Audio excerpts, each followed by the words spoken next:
شوف عزيزي، العمر واحد، فدلل نفسك، استمتع بدنياك قدر استطاعتك.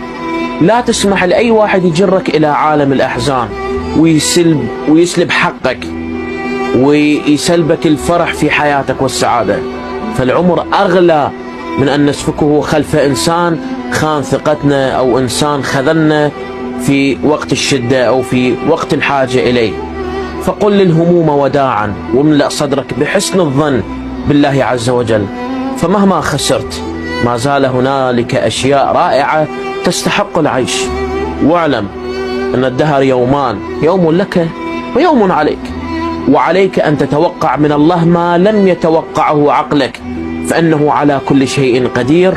ثم يأتيك الله بأشد ما يتمناه قلبك، عوضا عن أيام ثقال وجبرا عن قسوة العالم. احسن الظن بالله عز وجل، دائما احسن الظن بالله عز وجل. لا تهتم لفلان، لا تهتم لعلان، هذا حكى وراك، هذا حكى عليك، هذا سبك، هذا ما ادري شنو. عادي، شنو يعني؟ شنو يعني؟ خلي شنو يسوون اللي يسوون، تبقى انت عال ان شاء الله بحسن الظن بالله عز وجل. فنقول اللهم انا نسألك الطمأنينة في نفوسنا وراحة البال والتوفيق في كل خطواتنا. اللهم عونك يا معين، يا معين من نهض.